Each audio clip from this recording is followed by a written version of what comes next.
Hey, Alex, as-tu vu ça? As-tu vu ça, toi? Ça, toi, je t'ai pas donné ta feuille. C'est complètement fou, cette histoire-là. Non, c'est majeur, là. Alexandre Dubé. Attention, le seul moment de l'émission où il y a du contenu. OK, oui, puis il y en a beaucoup. Ça, c'est du gros bruit de contenu, ça, C'est du bruit de contenu. Faites attention. Reculez d'un pas. Oui. Merci. Dubé vient de rentrer. On parlait... Non, j'irai pas là. J'irai pas là, mais j'allais faire une joke de piscine municipale. Là. Collision en... Oh non, tu commences-tu ta semaine de même? Oui. Surtout que dans mon cas, c'est une courte semaine, hein, cette semaine. Aujourd'hui et demain à l'affiche, 2 soirs seulement. Puis toi aussi? À l'affiche 2 jours. Oui. Que je vais faire? Je sais pas. Ben, ton possible. Je sais. C'est déjà beaucoup, tu sais, qu'on me demande. Parce que mon possible est assez restreint.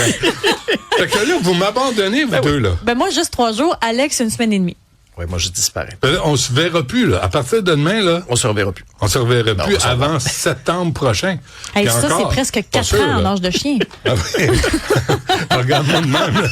Merci de me regarder quand tu dis d'âge de chien, de vieux chien, c'est ça. J'ai pas dit le ça. gros chien. Habituellement, les petites allusions viennent de ce côté-ci de la table. Mais là... Hey, moi, là, je suis frappé des 2 angles morts. Oui. Mais tu vois, je me garde une petite gêne maintenant parce que, vous savez, dans 2 jours, je vais entamer l'automne de ma vie. La quarantaine. C'est pour ça que je disparais. C'est parce que je vais avoir 40 ans puis je me retire. Houdini. Ah oui? Voilà. Puis la chirurgie, ça va être long, la convalescence. On va garder ça comme ça. Non, il n'y a plus rien à faire avec ça. Faites tout redraper, les agréments. Ah non, on va laisser ça. Vraiment, ce qui pendouille. Fait que pour se changer, pour s'enlever cette image-là de la tête, je vais la remplacer par une vidéo. C'est probablement la vidéo la plus spectaculaire que vous allez voir aujourd'hui ou l'histoire la plus incroyable que vous allez entendre aujourd'hui. OK. Hey, on m'aborde. Hein? Ça a intérêt à être bon, mon ami. J'ai intérêt à finir ça en beauté. On est en Autriche. C'est une parachutiste qui a frôlé la mort, une femme de 44 ans qui faisait du parapente. Heureusement qu'elle était expérimentée parce que jusqu'à maintenant, tout allait bien. Elle survolait la contrée, c'est magnifique. Lorsque tout à coup, paf, il y a un petit avion, un petit Cessna qui percute son parachute. Ça déchire complètement la toile de son parachute. Dans un sac de couchage, là. Exactement. Comme du camping dans la... Du camping parapente. C'est nouveau. Mais, fait que là, tu comprends que là, son parachute est complètement déchiré, déchiqueté, là, à part en vrille, à part en spirale. Et là, elle a eu la présence d'esprit, puisqu'elle est très expérimentée, de se démêler dans ses cordes, de réussir à attraper son parachute de secours et à le déployer. Elle a, par miracle, réussi à se poser sur un petit chemin en forêt, pas très loin. A réussi quand même, là, vous allez voir, là, elle arrive quand même au sol à une grande vitesse, réussit quand même à se poser. On voit sur son visage là le soulagement, un peu de douleur aussi. Je dis un peu de douleur parce que elle a subi quand même des blessures légères. On parle d'échymose, un petit peu de une prune comme si on se cogne là quelque part, mais elle est vivante. Elle a pas de fracture. Elle a été transportée à l'hôpital de manière préventive. Le petit avion, lui, a atterri d'urgence et il y a le pilote qui a parlé après, qui a dit j'ai pas été capable d'éviter la collision. Mais maintenant, il n'y a pas d'espace? J'ai trouvé son explication à gauche, un peu faible, je dois vous avouer. Ouais. Paraît que la madame s'est mise au mini-pot. Je pense qu'elle s'est dit, ma carrière de parapentiste, tu dois-tu être pas gros dans tes shorts? Une journée qui tombe à l'eau? Ouais. Tu sais, des fois, quand on s'entête à faire quelque chose. Oui. Puis il y en a des bornés. Puis que la météo... Non, mais tu sais, l'exemple, les prévisions météo nous annoncent une catastrophe. Oh, c'est pas grave, on y va pareil. Arrête de croire à ça. On a réservé, on y va. Ils disent n'importe quoi. Alors, Mme Perron est fiable. Hein? Oui, très fiable. Madame Perron, très fiable. Mme Perron est très fiable. Si les gens au Tennessee avaient écouté Mme Perron, on se serait pas retrouvé dans une situation comme ça lorsqu'un lycée avait organisé une grande remise des diplômes, une cérémonie organisée là, au beau milieu du terrain de football. On faisait ça big, là, on faisait ça gros. Le problème, les prévisions météo défavorables. Alors là, tout le monde s'était pouponné, préparé, tout le monde a mis leur belle toge, leur chapeau, les familles étaient dans les estrades. Mais le problème, c'est comme on dit chez nous en Abitibi, mouillé à Sio. Alors là, les jeunes venaient chercher... À Sio. À Sio, Oui, pas à à Sio. À Sio. À Sio. Chez nous aussi, c'était Exactement. ça. Ouais, Oui. même à Montréal, on disait ça. Alors, tu vois, ça nous fait un point. On se rejoint. Oui. Hein? C'est ça qui nous unit. Voilà.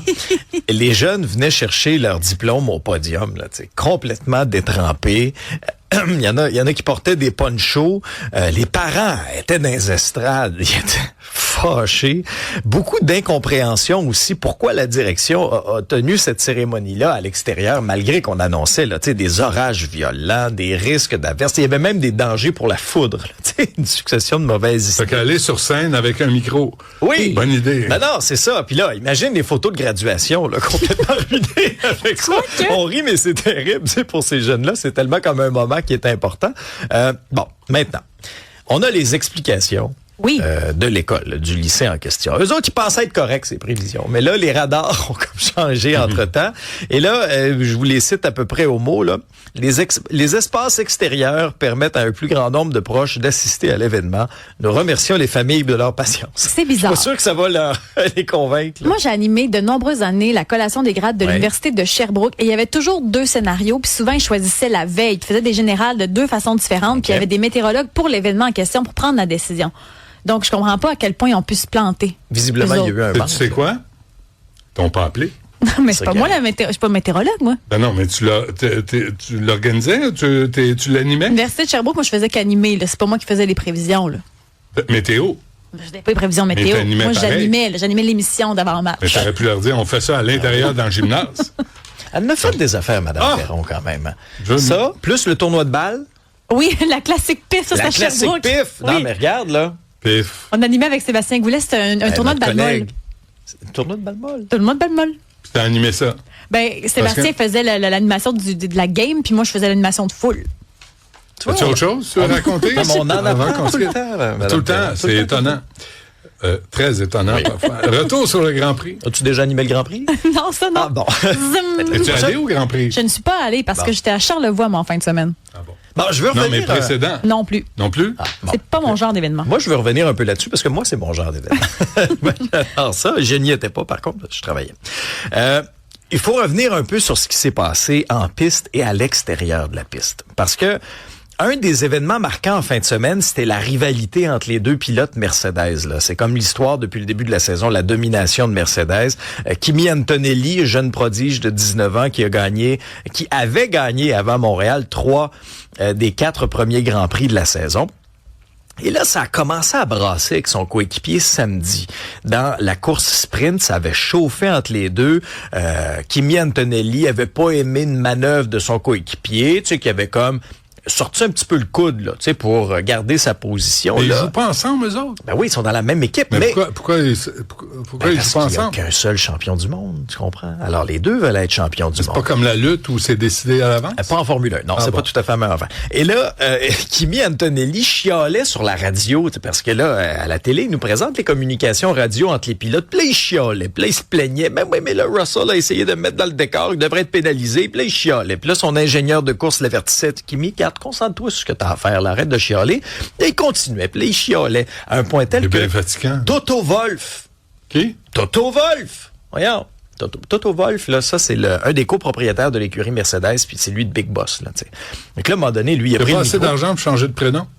Toto, ben non, il est attachant. Fait que là, Toto Wolff, lui, il a dit, là, ça suffit. On réglera pas ça à la radio. On va régler ça en privé. Hein? C'est comme quand toi, tu veux régler des affaires en ondes à la radio. J'ai rien réglé.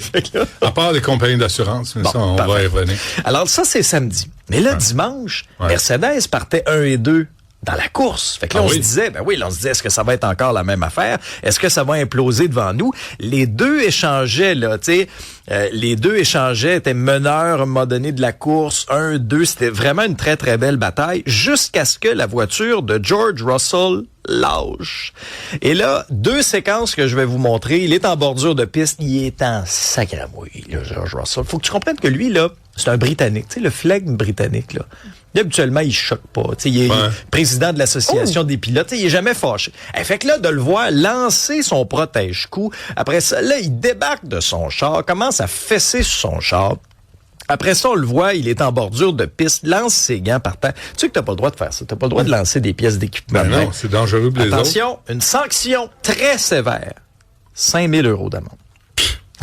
Il y a du petit change pour George Russell. Moi, ça me fait rire, ça, de voir des vedettes comme ça, des multimillionnaires, faire des cacas nerveux. Ouais. Mais ça reste des humains, dans le fond.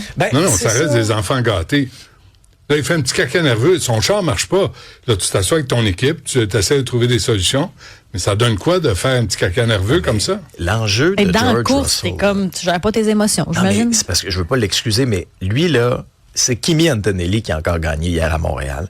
Fait que là, lui a gagné un Grand Prix, son coéquipier en a gagné 4, et là, l'écart déjà s'accentue dans le championnat, alors que lui, Russell, la meilleure voiture, c'est la Mercedes cette année. Lui, dans sa tête, c'était son année, tu comprends? Fait que là, il est en train de se faire damer le pion par son jeune coéquipier de 19 ans. Ben, en fait, est-ce qu'il est moins bon ou il a été malchanceux? En tout cas, il a présenté ses excuses officielles. Il a demandé pardon, mon oncle. Il y en a plusieurs qui auraient, je pense, fait une petite montée de lait dans ces circonstances. Ouais, je sais, mais c'est le culte. Tu sais, c'est le culte des enfants gâtés, multimillionnaires. Tu conduis un char dans la vie. Je veux dire, sois donc heureux de faire ça dans la vie. Tu veux quoi de plus, toi, mon petit catin? Ça, c'est quand on n'est plus dedans l'émotion, mais quand t'es dedans, là. Non, mais ça a donné quoi de faire son caca nerveux? Mais tu sais, c'est ridicule. C'est un homme adulte, là. Calme-toi.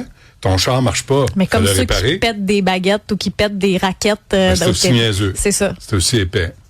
Bref. Toi, t'as jamais rien cassé. Pas non. Non. Pas de mobilier, pas de porte, pas rien. Rien. Non. Je n'ai ouvert une fois. Mais tu sais, des fois, t'es dans l'émotion, c'est pas rationnel. Ouais, mais non. Toi, t'as-tu déjà cassé quelque chose? J'ai déjà lancé un bâton de golf au golf. À qui? Pas à personne. Alors, juste dans le bois. Pas à personne. Je joue moins au golf depuis, d'ailleurs. C'est ça. Mais à un moment donné, tu sais. Mais là, tu te parles. Puis en plus, t'es devant les caméras du monde entier. Non, mais je pense qu'ils oubliaient les caméras. Oui, il y a des moments, je pense qu'ils pensaient plus. Non. Hey, moi, lancer partie de ton char de même sur la piste. Faut-tu, en tout cas.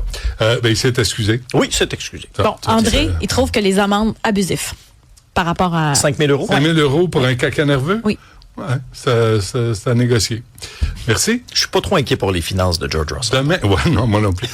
Demain, c'est la dernière ensemble. La dernière. OK, parfait. Je serai prévenu. Acheter des tickets? Oui. OK, parfait. Ouais. La dernière de la tournée. Oh mon Dieu. On va te préparer une surprise. On revient après ceci.